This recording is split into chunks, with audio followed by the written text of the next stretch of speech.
የተወደዳችሁ የእግዚአብሔር ቤተሰቦች በክርስቶስ ወንድሞችና እህቶች የሆናችሁ እንዲሁም በጎ ፈቃድ ያላችሁ ሁሉና ይህንን ትምህርት በዚህ ቴሌቪዥን ለምትከታተሉ የጌታችን የኢየሱስ ክርስቶስ ጸጋ የእግዚአብሔር ፍቅርና የመንፈስ ቅዱስ አንድነት ከሁላችሁ ጋር ይሁን። ይህ ሳምንታዊው የትምህርተ ክርስቶስ ክፍለ ጊዜያችን ነው። እንግዲህ ባለፉት ሳምንታት እየተመለከትን የነበረው የካቶሊክ ቤተክርስቲያን ትምህርተ ክርስቶስ አራተኛ ክፍል ስለ ጸሎት ወይም ክርስቲያናዊ የጸሎት ሕይወት የሚለው ክፍል ነው። በዋናነት ደግሞ ይሄ ክፍል በአባታችን ሆይ በሚለው ጸሎት ላይ ያተኩራል። እንግዲህ ባለፈው ሳምንት በዚህ አባታችን ሆይ በሚለው ጸሎት ውስጥ ያሉት 7 ልመናዎች እንግዲህ አባታችን ሆይ የሚለው ጸሎት እንደው እንደ ስድ ንባብ ሳይሆን 1 2 3 ተብሎ የሚቆጠሩ ልመናዎች የያዘ ነውና 7 ልመናዎች የያዘ ነው ይባላል። እና እዛ ውስጥ ባለፈው ሳምንት የተመለከትነው መንግስትህ ትምጣ፣ እንዲሁም ደግሞ ፈቃድህ በሰማይ እንደሆነ እንዲሁም በምድር ይሁን፣ የዕለት እንጀራችንንም በየዕለቱ ስጠን የሚሉትን ልመናዎችን ሰፋ አድርገን ተመልክተናል።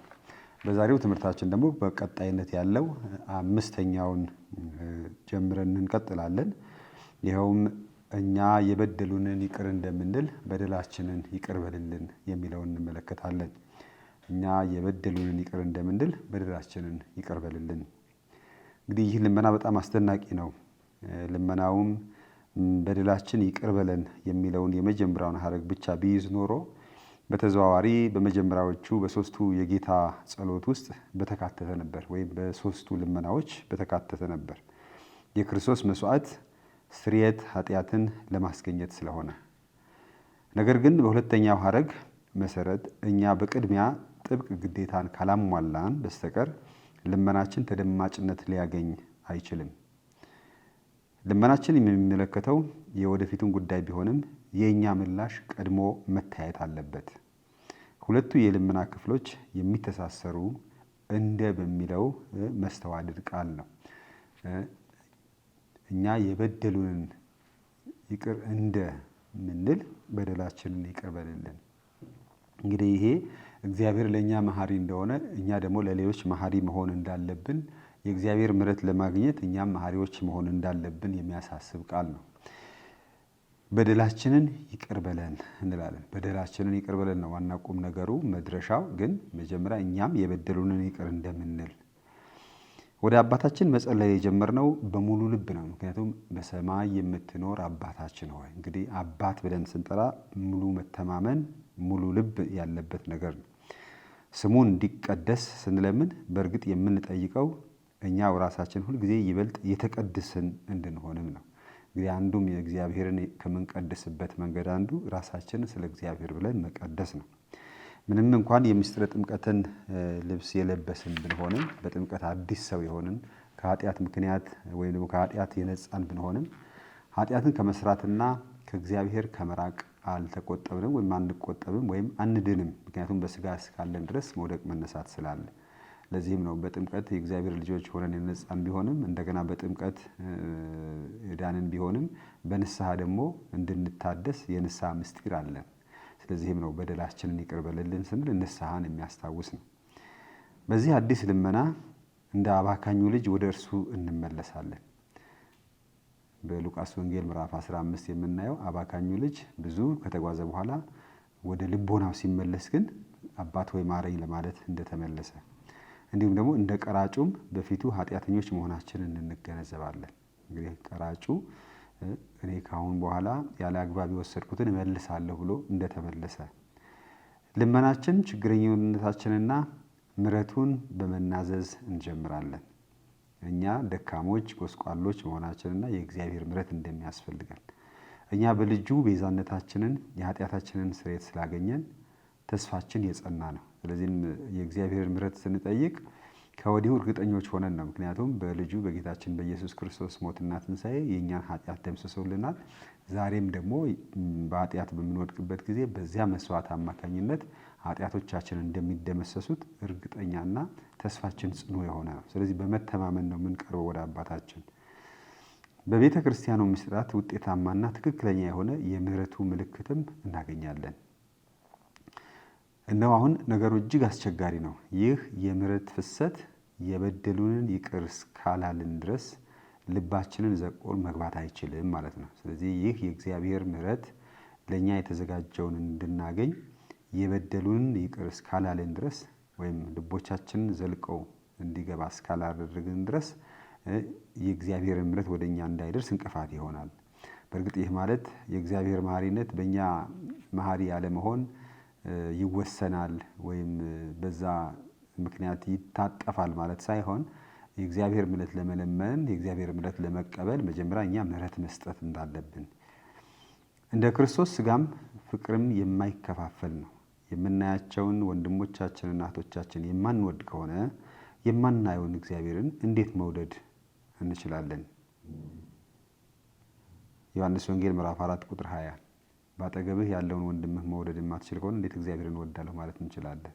ስለዚህ እግዚአብሔር ምሕረት ስንጠይቅ መጀመሪያ ወንድሞቻችንና እህቶቻችንንም ይቅር ማለት እንዳለብን ለወንድሞቻችንና እህቶቻችን ይቅርታ በመከልከል ልባችን ይዘጋል። እንግዲህ አንድ ሰው ይቅር ማለት ሲያቅተው ልቡ ይዘጋል ማለት ነው። ስለዚህ ልቡ ከተዘጋ የእግዚአብሔርን ምሕረት ለመቀበልም ክፍት አይሆንም።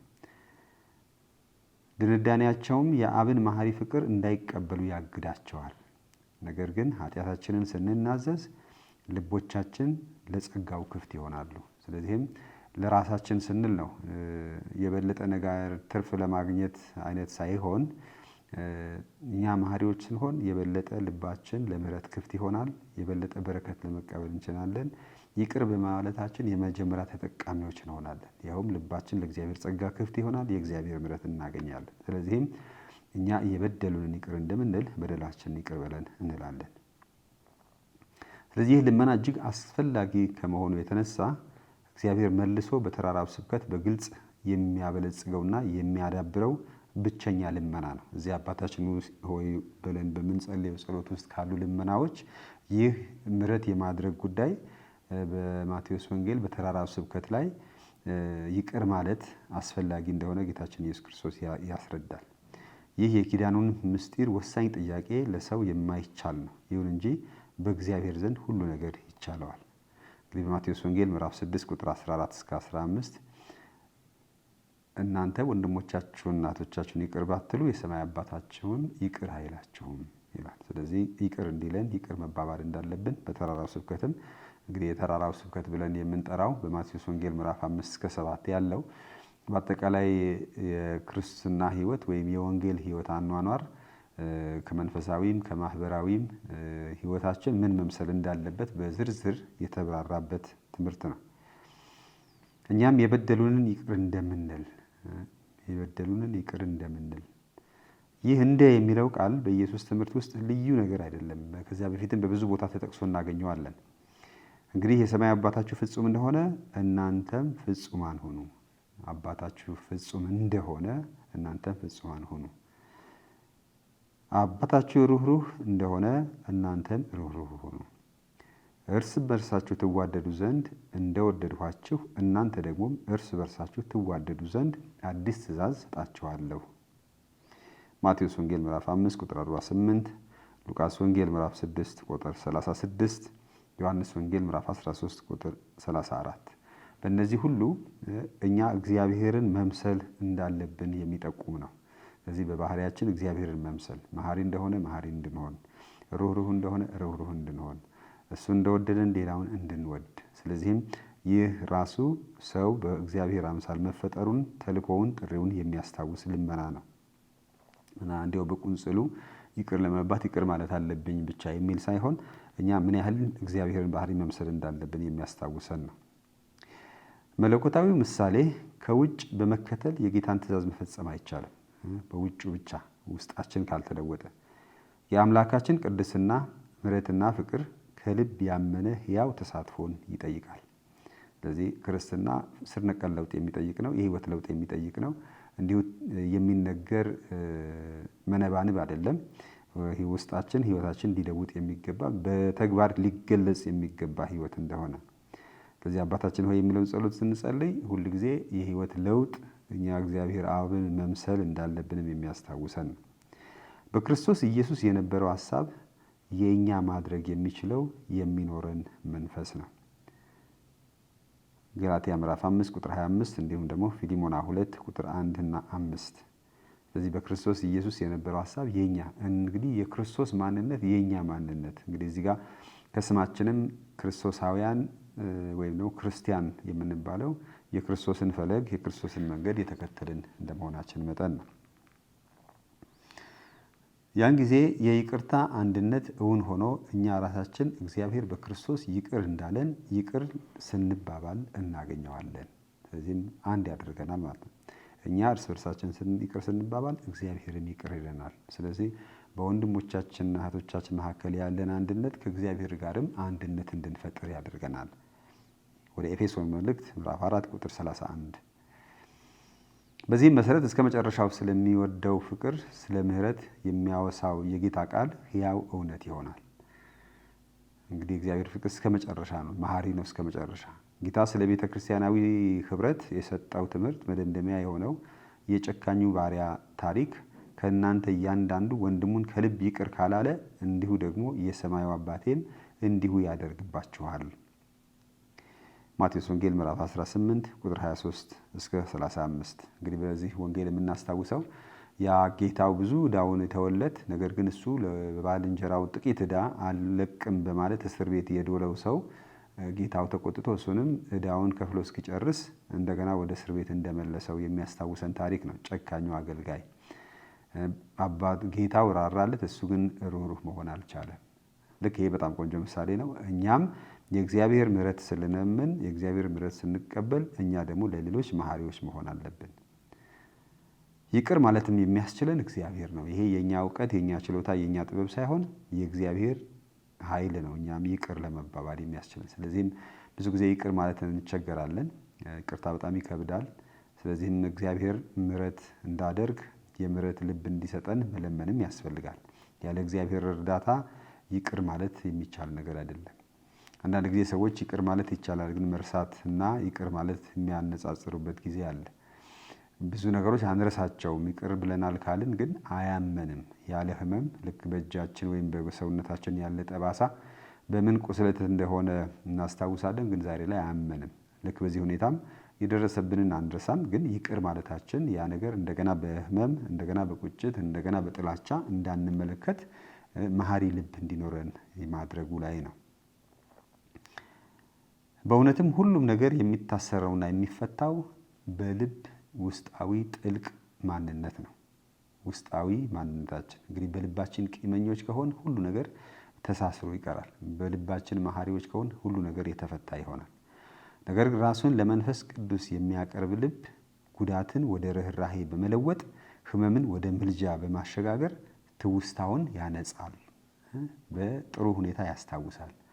ብዙ ጊዜ በሰማዕትነት የሚሞቱ ሰዎች ገዳዮቻቸውን እንኳን ሳይቀር ይቅር በላቸው የሚያደርጉትን አያውቁምና ይቅር በላቸው ሲሞቱ እንመለከታለን። ጌታችንም በመስቀል ላይ ሆኖ የሚያደርጉትን አያውቁምና ይቅር በላቸው አባት ሆይ ብሎ እንደለመነላቸው። ስለዚህም በዚያ በእግዚአብሔር መንፈስ የተመራ ሰው የሚደርስበትን ጉዳት ሁሉ በርኅራኄ ይመለከታል። የሚደርስበትንም ህመም ወደ ምልጃ ያሸጋግራል። ክርስቲያናዊ ጸሎት ጠላትን ይቅር እስከ ማለት ይደርሳል። እንግዲህ ባልንጀሮቻችን ብቻ ሳይሆን ጠላቶቻችሁን ውደዱ። እንግዲህ የመውደዱ መገለጫው ይቅር ባይነት ነው። ጸሎቱ ደቀ መዝሙሩን በመለወጥ መምህሩን እንዲመስል ያደርገዋል። በዚህ ጸሎት እኛም እንደ ጌታ እንደ መምህራችን እንድንመስል ያደርገናል። ምክንያቱም እሱ ይቅር ባይ ነው፣ እኛም ይቅር ባይ እንሆናለን። ስለዚህ ህይወት ለውጥ ያመጣል ማለት ነው። ይህ ጸሎት እንግዲህ የህይወት ለውጥ ሳይኖር አባታችን ሆይ የሚለውን ጸሎት መድገም ከአፍ ያለፈ አይሆንም። ለዚህም ነው ጸሎትን ወይም መባህን ስታቀርብ የተቀየመህ ወይም ያዘነብህ ካለ ቀደም ብለህ መጀመሪያ ይቅርታ ጠይቅ፣ ይቅርታ ማድረግ፣ ከዚያም በይቅርታ ልብ መባህን ታቀርባለህ የሚለውን በዛ አማካኝነት ነው። ይቅርታ በክርስቲያናዊ ጸሎት የላቀ ደረጃ አለው። የጸሎት ፍሬም መቀበል የሚችሉ ከእግዚአብሔር ራእይ ጋር የሚስማሙ ልቦች ብቻ ናቸው። ጸሎታችንም ሊሰማና የጸሎታችን መልስ ማግኘት የምንችለው ሩህሩህ ልብ ሲኖረን፣ ይቅር ባይ ልብ ሲኖረን፣ መጀመሪያ ልባችን ንጹህ ሆኖ በእግዚአብሔር ፊት ለመቆም ስንችል ነው። ይህም የሚሆነው ምሕረትን አድርገን በምሕረት ስንገኝ ነው። በዓለማችን ከኃጢአት ይልቅ ፍቅር እንደሚጠነክር ይቅርታ ይመሰክራል። እንግዲህ ፍቅር ኃጢአትን በደልን ይቅር ለማለት ያስችላል። ፍቅር የበለጠ ጠንካራ ስለሆነ የሚደርስብንን ነገር ሁሉ በይቅርታ እንድናልፍ ያስችለናል። የትላንትናዎቹና የዛሬዎቹ ሰማዕታት ለኢየሱስ ይህንኑ ምስክርነት ይሰጣሉ። ይቅርታ የእግዚአብሔር ልጆች ከአባታቸው ጋር እንዲሁም ሰዎች እርስ በርሳቸው ይታረቁ ዘንድ የሚያስፈልግ መሰረታዊ ሁኔታ ነው። ሁለተኛ ቆሮንቶስ ምዕራፍ 5 ቁጥር 18 እስከ 21። ስለዚህም ይቅርታ የእግዚአብሔር ልጆች ከአባታቸው ከእግዚአብሔር ጋር እንዲሁም ሰዎችም እርስ በርሳቸው እርቅ እንዲያወርዱ ህብረት እንዲፈጥሩ የሚያደርግ ትልቅ ኃይል ያለው ጸሎት ነው። በሉቃስ ወንጌል ምዕራፍ 11 ቁጥር 4 ላይ እንደተጠቀሰው ስለ ኃጢአቶች ቢናገር ወይም ማቴዎስ 6:12 ላይ እንደሰፈረው ስለ በደሎች ቢያወሳ ይህ በመሰረቱ መለኮታዊ የሆነ ምሕረት ወሰን ወይም ልክ የለውም። እኛ ሁል ጊዜ በደለኞች ነን። እርስ በርሳችሁ ከመዋደድ በቀር የማንም ዕዳ አይኑርባችሁ ይላል። ይህም እንግዲህ ከኛ የሚጠበቅብን ይቅር መባባል፣ መውደድ የሚለው ቃል የሚመጣው የይቅር ባይነት ከፍተኛው ደረጃ ነው ማለት ይቻላል። ምክንያቱም ይቅር ሳንባባል መዋደድ ስለማንችል። የቅድስት ሥላሴ ህብረት በማንኛውም አይነት ግንኙነት የእውነት ምንጭ መስፈርት ይሆናል። ስለዚህም በይቅርታ ልብ ውስጥ ስንሆን ወንድሞቻችን ይቅርን ስንል ከቅድስት ሥላሴ ጋር ህብረት ይኖረናል። እንዲሁም ደግሞ እርስ በርሳችንም አንድ ቤተሰብ እንሆናለን። ቅዱስ ቺፕሪያኖስ የተባለው ቅዱስ ስለዚህ ሲናገር እግዚአብሔር መለያየትን የሚዘራ ሰው የሚያቀርበውን መስዋዕት አይቀበልም ይላል። እንግዲህ ማለት ይቅር የማይል ሰው፣ ልዩነት ያለው ሰው፣ ህብረት የሌለው ሰው ማለት ነው። ነገር ግን መጀመሪያ ከወንድሙ ጋር ይታረቅ ዘንድ ከመሰዊያው እንዲርቅም ያዘዋል። ቅድም እንደገለጽኩት መስዋዕት ከማቅረብ በፊት መጀመሪያ ታረቅ፣ ህብረት ፍጠር፣ አንድነት ፍጠር። እግዚአብሔር ደስ የሚሰኘው ሰላምን በሚያደርጉ ጸሎቶች ብቻ ነው። ስለዚህ በሰላም የሆኑና ከሰላም ጋር የሆኑ ሰዎች ጸሎት እግዚአብሔር ይሰማል። በእግዚአብሔር ፊት ከሁሉ የበለጠ መስዋዕት ሰላም መፍጠር ነው፣ ሰላም መሆን ነው። ስለዚህ ሰላም ሲሆን በእርግጥም እግዚአብሔር በዛ ይኖራል። ሰላም ባለበት ክርስቶስ ይኖራል። ሰላም ባለበት እግዚአብሔር ይኖራል። ሰላም ባለበት እግዚአብሔርም ጸሎታችንን ይሰማል። መስዋዕታችንም ተቀባይነት ያለው የተገባ መስዋዕት ይሆናል። በወንድማማቾች መካከል የሚደረግ ስምምነት እንዲሁም በአብ በወልድና በመንፈስ ቅዱስ አንድነት አንድ የሆነ ሕዝብ ይሆናል ይላል። እኛ በምድር አንድ ስንሆን ከሥላሴም ጋር አንድ እንሆናለን ይላል እንግዲህ ቅዱስ ቺፕሪያኖስ። ሌላው ቀጥሎ የምናገኘው ልመና አባታችን ሆይ በሚለው ጸሎት ስድስተኛው ወደ ፈተና አታግባን። እንግዲህ እዚህ ጋር በዚህ ዘመን በተለያዩ ቋንቋዎች የተለየ አገላለጾች እየመጡ ነው። እግዚአብሔር ማንንም ወደ ፈተና አያስገባም፣ ነገር ግን በፈተና ጊዜ አትተወን የሚል ትርጉም ተሰጥቶት እንመለከታለን። በተለይ በጣሊያንኛም በፈረንሳይኛም በስፓኒሽም እንደዛው ይመስለኛል። በፈተና ጊዜ አትተወን፣ ምክንያቱም እግዚአብሔር ማንንም ሰው ወደ ፈተና አያስገባምና። ነገር ግን እስካሁን ባለው የአማርኛው ትርጉም ያለን ወደ ፈተና አታግባን፣ ግን ልንረዳ የሚገባው ይህ ማለት በፈተና ጊዜ አትተወን።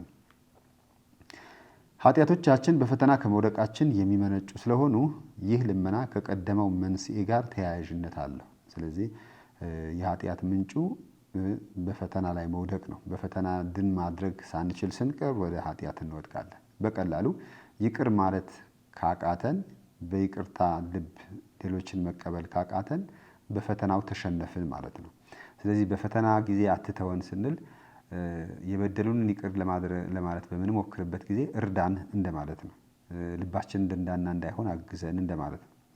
ስለዚህም አባታችን ወደ ፈተና እንዳያስገባን እንለምነዋለን፣ ወይም በፈተና ጊዜ እንዳይተወን እንለምነዋለን። የግሪኩን ግስ በነጠላ የእንግሊዝኛው ቃል መተርጎም ያስቸግራል። የግሪኩ ቃል ወደ ፈተና እንገባ ዘንድ አትፍቀድ ይላል። ወደ ፈተና እንገባ ዘንድ አትፍቀድ፣ እናም በፈተናም እንድንወድቅ አታድርግ። እንግዲህ በፈተና ጊዜ አትተወን። እነዚህ ሁለቱም ትርጉሞች ዞሮ ዞሮ ፈተናዎች ያሉ ናቸው። በሰው ሕይወት ፈተና አለ። መፈተን ሁሉም ሰው ይፈተናል። ልዩነቱ በፈተናው ድል ማድረግ ነው። በፈተናው ድል ማድረግ ደግሞ የእግዚአብሔር እርዳታ ያስፈልገናል። እግዚአብሔር በክፉ አይፈትንም፣ እርሱ ራሱ ማንንም አይፈትንም። ሉቃስ ወንጌል ምዕራፍ 8 ቁጥር 13 እስከ 15 እንዲሁም የሐዋርያት ሥራ 14 እስከ 22 ድረስ። የሐዋርያ ጳውሎስ መልእክት ወደ ሮም ሰዎች ምዕራፍ 5 ቁጥር 35 ብንመለከት እግዚአብሔር ማንንም አይፈትንም፣ ይልቁንም በተጻራሪው ከክፉ ነገር ነፃ ሊያወጣን ይፈልጋል። ወደ ኃጢአት የሚያመራንን መንገድ እንከተል ዘንድ እንዳይፈቅድ እንለምነዋለን። ጌታ ሆይ በእኔ ስህተት ፈተና ወደ ሆነ ነገር እንዳልሄድ፣ በፈተና እንዳትወድቅ ምራኝ፣ ጠብቀኝ። እንግዲህ ይሄ በየቀኑ ቀናችንን ስንጀምር ከፈተና ሁሉ ሰውረን ጠብቀን ብለን እንጸልያለን።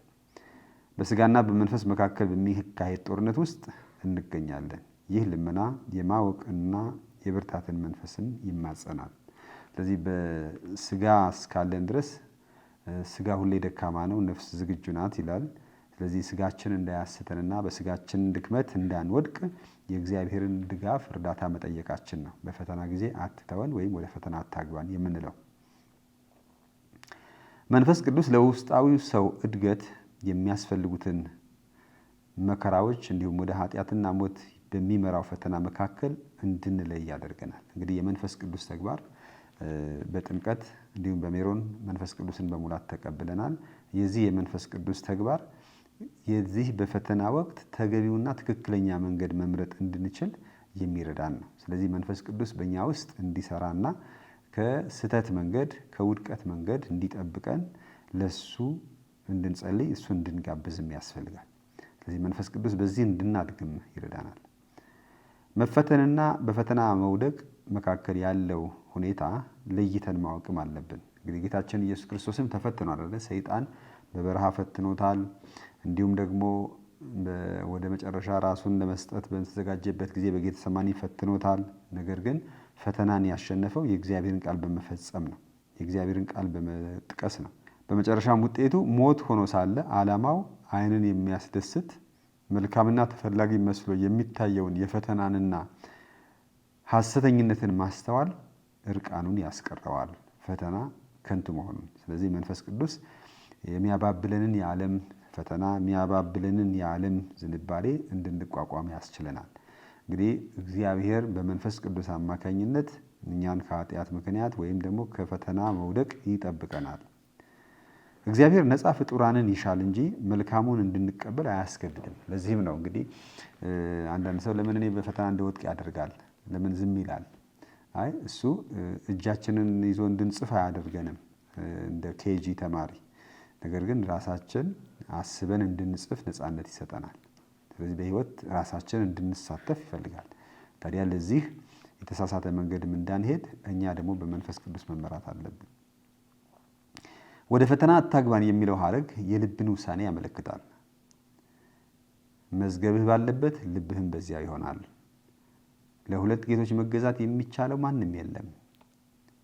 ማቴዎስ ወንጌል ምዕራፍ 6 ቁጥር 21 እስከ 24። በመንፈስ ብንኖር በመንፈስ እንመላለስ። ገላትያ ምዕራፍ 5 ቁጥር 25። ስለዚህ ወደ ፈተና አታግባን የሚለው የልብ ውሳኔ ይጠይቃል። እንግዲህ መምረጥ ማለት ነው። እንግዲህ የተሻለውን መምረጥ። እንግዲህ ልባችን ሰማያዊው ላይ ነው ምድራዊ ላይ ነው? ገንዘባችን ያለው በምድር ነው በሰማይ ነው? ጌታችን እግዚአብሔር ነው ወይስ ዓለም ነው? ስለዚህ ፈተናው እዚህ ጋር ነው፣ መምረጥ መካከል። ከመንፈስ ቅዱስ ጋር በሚሆን በዚህ ስምምነት አብ ጥንካሬን ይሰጠናል። እንግዲህ እዚህ ጋር ነው እንግዲህ መንፈስ ቅዱስ በሜሮን የተቀበልነው መንፈስ ቅዱስ እንዲሰራ ክርስቲያናዊ ሕይወት በመንፈስ ቅዱስ እንዲመራ ስንል በዚህ መልክ ፈተናዎች ሲያጋጥሙን ተገቢውና ትክክለኛውን የእግዚአብሔርን ፈቃድ እንድንፈጽም የሚረዳን ማለት ነው። ለሰው ሁሉ ከሚሆነው በቀር ምንም ፈተና አልደረሰባቸውም። ነገር ግን ከሚቻላችሁ መጠን ይልቅ ትፈተኑ ዘንድ የማይፈቅድ እግዚአብሔር የታመነ ነው። ትታገሱም ዘንድ እንድትችሉ ከፈተናው ጋር መውጫውን ደግሞ ያደርግላችኋል ወይም ያዘጋጅላችኋል። አንደኛ ቆሮንቶስ ምዕራፍ 10 ቁጥር 13። ስለዚህ ፈተና የማያጋጥመው የለም። ነገር ግን ከአቅማችን በላይ አንፈተንም። እግዚአብሔርን በፈተና እንድንወድቅ አይተወንም። ነገር ግን ስጋዊ ፍላጎታችንና ዝንባሌዎቻችን ተቋቁመን የእግዚአብሔርን ቃል ማስተዋልና የእግዚአብሔርን ፈቃድ መፈጸም የኛ ክርስቲያናዊ ተግባር ይሆናል። እንዲህ አይነት ተጋድሎ እንዲህ አይነትም ድል ሊገኝ የሚችለው በጸሎት ብቻ ነው። እንግዲህ ዋናው ርዕሳችን እንዳንረሳ ጸሎት የሚያስፈልገው ለዚህ ነው። እንግዲህ ስንጸልይ ቀስ በቀስ የእግዚአብሔር ልብ እንዲኖረን ያደርገናል። ወይም ደግሞ ስጋዊ ፍላጎታችን በነፍሳችን ፍላጎት እንዲሸነፍ ያደርጋል። ስለዚህ ወደ ፈተና እንዳትገቡ ተግታችሁ ጸልዩ ብሏቸዋል ደቀ መዛሙርቱን ጌታችን ኢየሱስ ክርስቶስ። ስለዚህ የፈተና መውጫው ጸሎት ነው። ኢየሱስ ተልእኮውን በይፋ ሲጀምርና በመጨረሻም ስቃዩን ባደረገው ትግል ፈታኙን ድል የነሳው በጸሎት ነው። እንግዲህ በበረሃም ይጸልይ ነበር፣ ስለዚህ ዲያብሎስን አሸነፈ። በጌተሰማኒም ይጸልይ ነበር፣ ስለዚህ ሰይጣንን አሸነፈ። ለሰማያዊ አባታችን በምናቀርበው በዚህ ልመና ክርስቶስ ከተጋድሎውና ከስቃዩ ጋር አንድ ያደርገናል። ስለዚህ የኛም ህይወት ልክ የክርስቶስ አይነት ነው። በየቀኑ የበረሃው አይነት፣ በየቀኑም የጌተሰማኒ አይነት ፈተና ይቀርብልናል። ነገር ግን ህይወታችን ጉዟችን ከክርስቶስ ጋር አንድ በማድረግ በድል እንድንወጣ ሁልጊዜ መጸለይ ይኖርብናል። ጌታችንም ለደቀ መዛሙርቱ ያላቸው ወደ ፈተና እንዳትገቡ ተግታችሁ ጸልዩ። ስለዚህ መጠበቅ መትጋት የሚለው ነገር በጣም አስፈላጊ ነው። በፈተና ጊዜ ላለመውደቅ ነቅቶ መጠበቅ። ኢየሱስ አብን ስለኛ ሲለምን በስምህ ጠብቃቸው ይላል። መንፈስ ቅዱስ ዘወትር ነቅተን እንድንጠብቅም ይሻል። በመጨረሻም ይህ ልመና በምድራዊ ተጋድሏችን ከሚሆነው ከመጨረሻው ፈተናችን ጋር በተዛመደ መልኩ ልዩ ትርጉም ያገኛል። የመጨረሻውም ጽናት ይጠይቃል። ምክንያቱም ለዘላለማዊ ህይወት እንድንበቃ እስከ መጨረሻ የሚጸና ይድናል። እነሆ እንደ ሌባ ሆኜ እመጣለሁ፣ ነቅቶ የሚጠብቅ ሰው ምስጉን ነው። ስለዚህ የየቀን ትናንሽ ፈተናዎች መጨረሻ ላይ የመጨረሻው የድል በር መግቢያ የሚወስኑ ናቸው ማለት ነው። ስለዚህ በየቀኑ ድንገት በማናውቀው ሁኔታ ፈተና ይመጣል። ጌታም ድንገት በመጨረሻው ቀን ይመጣል። ታዲያ ሲመጣ የሚያገኘን ነቅተን ስንጠብቅ ነው።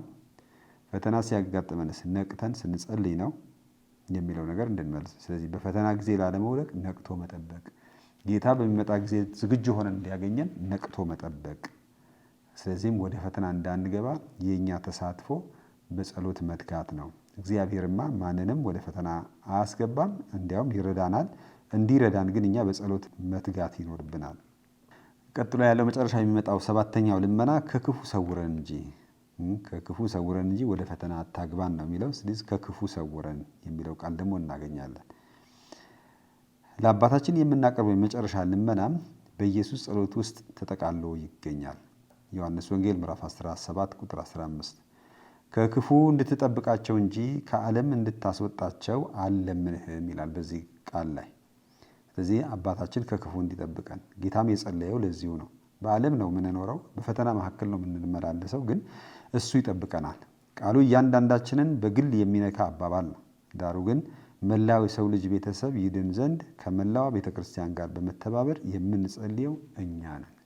ስለዚህ ከክፉ ሰውረን እንጂ እንግዲህ ብቻችንንም እየጸለን እኔ ከክፉ ሰውረኝ አይደለም፣ ከክፉ ሰውረን በማን ስም ነው? በሰው ልጆች ሁሉ ስም፣ በሰው ዘር ሁሉ ስም። ስለዚህ እያንዳንዱ ሰው ሲጸልይ ለሰው ልጆች ሁሉ ይጸልያል። ስለዚህ የኛ ቃል መላውን የሰው ልጅ ያካተተ ነው ጸሎታችን ማለት ነው። የጌታ ጸሎት በማያቋርጥ መልኩ ወደ ተለያዩት የእግዚአብሔር የደህንነት እቅድ አቅጣጫዎች ይመራናል። በኃጢአትና በሞት ትዕይንት ውስጥ ያለውም የኛ ትስስር የቅዱሳን ሱታፌ ወይም የቅዱሳን ህብረት ወደ ሆነውና በክርስቶስ ሥጋ ወደሚገለጸው አንድነት ይለወጣል።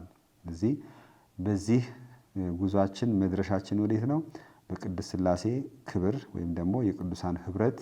በዚያ የቅዱሳን ህብረት ደግሞ ከቅድስት ሥላሴ ጋር አንድነትን እንፈጥራለን። በዚያ በድል እንድንደርስ የእግዚአብሔር ጥበቃ ያስፈልገናል የሚል አንድምታ ያለው ነው። በዚሁ ልመና መሰረት ክፋት ረቂቅ ነገር አይደለም። ነገር ግን አንድን ሰው ሰይጣንን፣ ክፉውን፣ እግዚአብሔርን የሚቃወመውን መልአክን ይመለከታል። እንግዲህ ሰይጣን እንዳለ ተነግሮናል። ጌታንም ፈትኗል፣ እያንዳንዳችንንም ይፈትነናል። ስለዚህ የሆነ ረቂቅ ነገር አይደለም። በየቀኑ የሚያጋጥመን ፈተና፣ የሰይጣን ፈተና፣ ዲያብሎስ ማለት እንግዲህ ሐሳብ መከፋፈል፣ አንድ እንዳንሆን፣ ትኩረታችንን በእግዚአብሔር እንዳናደርግ ከፋፋይ ልብ የሚያመጣ ነው። ስለዚህ ያንን ነቅቶ መጠበቅ። ዲያብሎስ ከእግዚአብሔር እቅድና በክርስቶስ ከሚፈጸመው የደህንነት ስራው ፊት ራሱን የሚጥለው መሰናክል የሚሆነው እሱ ነው። ስለዚህ በእኛ ላይ መሰናክል ለመፍጠር ይጥራል። እኛ ደግሞ በጸሎት በመትጋት አይናችንና ትኩረታችን ከእግዚአብሔር ባለመንቀል አይናችንና ትኩረታችን በክርስቶስ ላይ በማድረግ ከዚህ ሁሉ እንድንወጣ ይገባናል። ሰይጣን ከመጀመሪያውም ነፍሰ ገዳይ፣ ሐሰተኛና የሐሰት አባት ነው።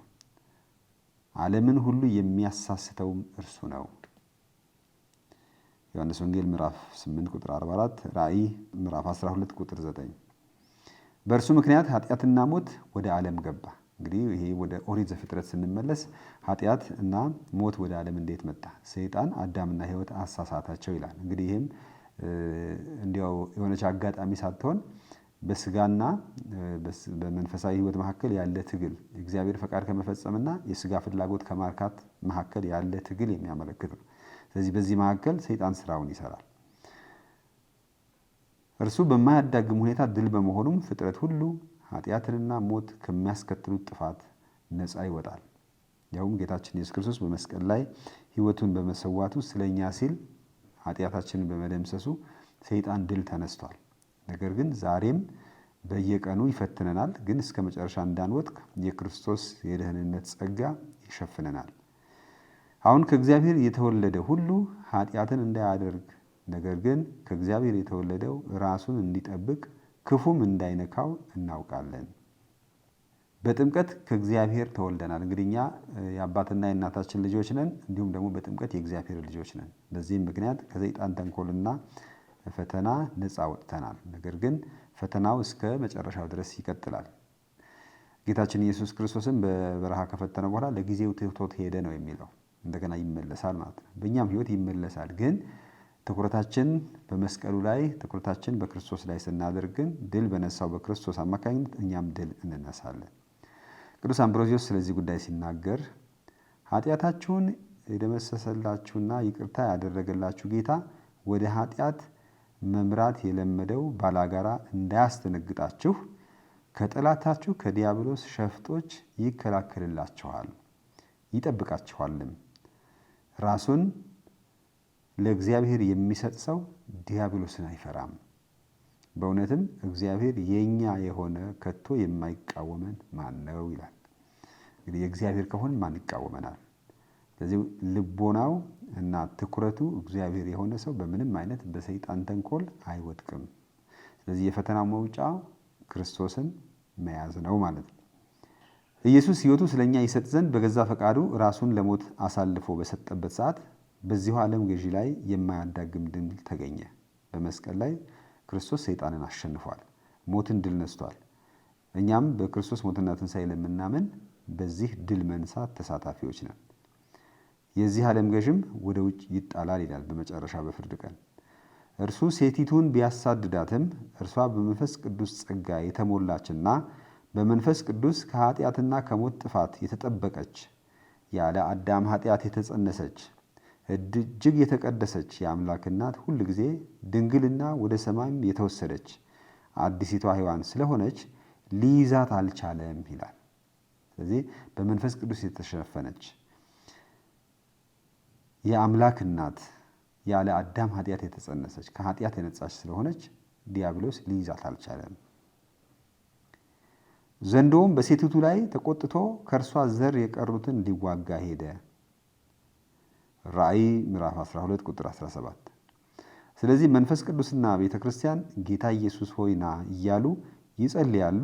የእርሱን መምጣት ከክፉ ያድናቸዋል። ስለዚህ ዛሬም ድረስ ክርስቶስን በመጥራት በክርስቶስ ደም ተሸፍነን የኃጢአትን የሰይጣንን ተጋድሎ ድል እናደርጋለን። ከክፉ ለመዳን በምንለምንበትም ጊዜ ባለቤታቸውና አነሳሻቸው እርሱ ከሆነ ካለፉት ከአሁኑና ከወደፊትም ክፋቶች ነፃ እንሆን ዘንድ እንጸልያለን። ላለፉትም ለአሁኑም ለወደፊቱም ቤተክርስቲያን በዚሁ በመጨረሻው ልመና የዓለምን ችግር ሁሉ በአብ ፊት ታቀርባለች። ወደ ፈተና አታግባል። እንግዲህ እኛ ብለን ስንጸልይ ቤተክርስቲያን ነች የምትጸልየው። ቤተክርስቲያን ደግሞ ለመላው ዓለም ለሰው ልጆች ሁሉ ትጸልያለች። የዓለምን ችግር ሁሉ እንግዲህ በዓለም እስካለን ድረስ ፈተና አለ በብዙ መልኩ። እነዚያን ሁሉ በመስቀሉ ስር ታቀርባለች። እርሷ የሰውን ልጅ ከከበቡት ክፋቶች ነፃ ለማውጣት እንዲሁም እጅግ የከበረውን የሰላም ስጦታና የክርስቶስ ዳግም ምጽአት ትዕግስት በተሞላበት ተስፋ የምትጠባበቅ ጸጋ ለማግኘትም ትጸልያለች። እንግዲህ እኛ የምንጠብቀው የጌታ ዳግም መምጣት ነው። በዚያን ጊዜ ሰይጣንና ጭፍራዎቹ እኛን የሚፈትነን ፈተና ሁሉ ድል ይሆናል። ያም የድል ቀን ይሆናል። በዚህ አይነት በመጸለይ ቤተክርስቲያን የሞትና የሲኦል መክፈቻ ባለቤት በሆነው ባለውና በነበረው በሚመጣው ሁሉንም በሚገዛው ጌታ አምላክ በእምነት ትህትና የሁሉንም ሰውና የሁሉንም ነገር በአንድ በመሰብሰብ ትጠብቃለች። ይህ ነው እንግዲህ እምነት ብለን የምንለው። መጨረሻችን ከእርሱ ጋር የክብሩ ተሳታፊ እንሆናለን። የእርሱ ጋር የድል ዜማ አብረን እናዜማለን። በላቲን ሥርዓተ ቅዳሴ ጌታ ሆይ ከክፉ ሁሉ እንድታድነን እንለምንሃለን። በዘመናችን ሰላምን ስጠን። በምሕረትህም በመታገዝ የተቀደሰውን ተስፋና የአዳኛችንን የኢየሱስ ክርስቶስን መምጣት በመጠባበቅ ሁል ጊዜ ከኃጢአት ነፃ እንድንሆንና ከጭንቀትም ሁሉ እንድንጠበቅ አድርገን የሚል ጸሎት እናገኛለን። ይህ እንግዲህ ከፈተና ጠብቀን በመጨረሻም የድሉ ተሳታፊዎች እንሆን አድርገን የሚለው ነው። እንግዲህ የዚህ የአባታችን ሆይ ጸሎት ልመና ማጠቃለያ ወይም የጸሎት ማጠቃለያ የመጨረሻው ቃል ምስጋና ነው። በምስጋና ነው የሚጠቃለለው። የመጨረሻው ምስጋና መንግስት፣ ኃይልና ክብር አሁንም ለዘላለም ያንተ ነውና የሚል ሐረግ ነው። ይህም ለአባታችን የሚቀርቡትን የመጀመሪያዎቹን 3ቱ ልመናዎች ማለትም የስሙ መቀደስ፣ የመንግስቱ መምጣት፣ የአዳኙ ፈቃዱን ኃይል አጣምሮ እንደገና ይጠቅሳል። ስለዚህ መደምደሚያው እንደ ማጠቃለያ ይሆናል ማለት ነው ምስጋናው። በአጠቃላይ ሁሉም ነገር ሁሉም በሁሉም በእርሱ ስልጣን ስር እንዲሆን እና ምስጋናችንን ውዳሴያችንን እናቀርባለን ማለት ነው። በሰማያዊ ስርዓት አምልኮ እንደተንጸባረቀው እነሆ አሁን እነዚህ ጸሎቶች እንደ አምልኮና ምስጋና ይቀርባሉ። ስለዚህ ከሰማያዊ አምልኮ ጋር የኛም ጸሎት አምልኮ አብሮ ይቀርባል። አንደኛ ቆሮንቶስ ምዕራፍ 15 ቁጥር 24 እስከ 28። ይህም የዘመን ፍጻሜ ይሆናል። እንግዲህ የዘመኑ ፍጻሜ በሚሆንበት ጊዜ ሁሉም በሁሉም በእግዚአብሔር ስልጣን ስር ይሆናል እና የኛም ጸሎት መደምደሚያ ወደዚህ ነው የሚያተኩረው። ከዚያም ጸሎቱ ካበቃ በኋላ አሜን እንላለን። የመጨረሻ ቃል አሜን በሚል ነው። ትርጉሙም እስካሁን ድረስ የዘረዘርነው ያቀረብነው ልመና፣ ጸሎት፣ ውዳሴ፣ አምልኮ ይሁን ማለት ነው። እግዚአብሔር ባስተማረን ጸሎት ውስጥ ተጠቃሎ የሚገኘውም በእኛ አሜን ማለት እናጸድቀዋለን ማለት ነው። ስለዚህም ይህ አባታችን ሆይ የሚለው ጸሎት እንግዲህ በጣም በጥቂት ደቂቃ ወይም ሰከንዶች ብለን የምንጨርሰው ቢሆንም ይህን ያህል ሰፋ ያለ እምነታችንን፣ አምልኳችንን እንዲሁም ደግሞ ተስፋችንን የሚናገር መሆኑን እንመለከታለን። እንግዲህ ይህ እንደ ካቶሊካዊት ቤተክርስቲያን ትምህርተ ክርስቶስ በ4 ክፍሎች እስካሁን ስንመለከት የቆየነው ትምህርት በዚህ ይጠቃልላል። እንግዲህ ይህ ካቶሊካዊት ቤተክርስቲያን ትምህርተ ክርስቶስ በተለያዩ ቋንቋዎች እናገኘዋለን። በእንግሊዝኛም በአማርኛም አለን፣ በጣሊያንኛም በሌሎች በዓለም ሁሉ ቋንቋዎች እና ይዘቱ ተመሳሳይ ነው። በተለያየ ቋንቋ ሊቀርብ ይችላል። ስለዚህ ማንም ሰው የትኛውም ቋንቋ የተጻፈ ቢያገኝ ማንበብና መከተል ይችላል እና ይህንን ትምህርት እዚህ ጋር ስናጠቃልል ምናልባት ያለንበት ርዕስ ስለ ጸሎት ስለሆነ እንደ ካቶሊክ ቤተክርስቲያን ጸሎታችን፣ አምልኳችን ዋና ዋና ጸሎቶች የምንላቸውን የተወሰኑት በቀጣይ ክፍል እንመለከታለን። ለምሳሌ ቅዳሴን፣ መቁጠሪያን እንዲሁም ደግሞ ጸሎቶቻችን ስርዓተ አምልኳዊ ጸሎቶች አሉ። እንዲሁም ደግሞ ፍቅራችንን፣ አክብሮታችንን ለመግለጽ ዴቮሽናል ጸሎት የምንላቸው አሉ። እንዲሁም ደግሞ ተጨማሪ መንፈሳዊ መጠናከርም የምንጸልያቸው ጸሎቶችም አሉ። ስለዚህ እነዚያን በተመለከተ የተወሰነ እንመለከታለን። ለዛሬ የዛሬው ትምህርታችን በዚህ እናበቃለን። ሳምንት በተከታዩ ክፍል እስከምንገናኝ እግዚአብሔር በቸርነቱና በጸጋው ይጠብቀን። አሜን።